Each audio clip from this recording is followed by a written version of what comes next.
এটাই মই কথা কওঁ, গৌৰৱ গগৈ ডাঙৰীয়াই সকলোৰে বিপক্ষে ইমান দিনে ক'লে। মই আজি স্পষ্ট অভিযোগ দিছোঁ যে তেওঁৰ পাকিস্তানতো সম্পত্তি আছে, ব্ৰিটিছতো, লণ্ডনতো সম্পত্তি আছে, আৰু আমেৰিকাতো সম্পত্তি থকা বুলি অখিল গগৈয়ে কৈ থৈছে। আমেৰিকাতো মোৰ এলিগেশ্যন নহয়, সেইটো অখিল গগৈৰ এলিগেশ্যন। মোৰ ক্লিয়াৰ এলিগেশ্যন হৈছে যে ইলেকশ্যন কমিশ্যনক দিয়া আপোনাৰ এফিডেভিটত পাকিস্তানৰ ট্ৰেনজেকশ্যন আপুনি দিব লাগে। মই অভিযোগ দিছোঁ আৰু দায়িত্বত থাকি মই অভিযোগ দিছোঁ।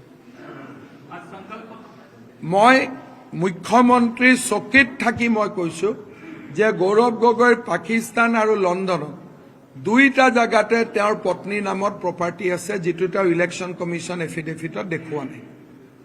আৰু যদি নাই, তেতিয়াহ'লে তেওঁৰ পত্নীৰ পুৰণাই হওক পাকিস্তান বেংক একাউণ্টৰ ট্ৰেনজেকশ্যন অন্ততঃ 3জন নিউট্ৰেল মানুহৰ আগত দেখাওক, মোক দেখুৱাব নালাগে।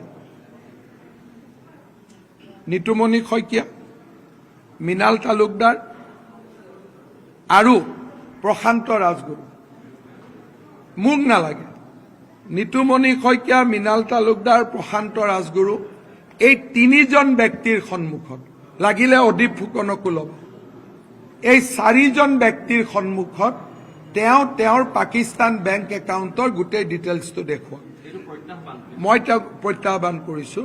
আৰু এই 4জন মানুহে আহি তাৰ পিছত সংবাদ মাধ্যমক কওক যে নাই, তেওঁৰ একো নাই, হিমন্ত বিশ্ব শৰ্মাৰ অভিযোগ মিছা।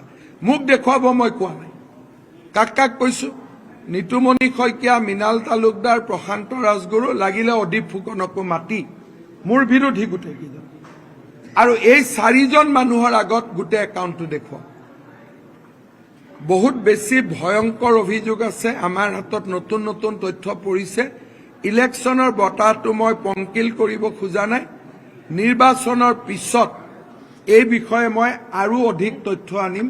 Serious information has came to my notice.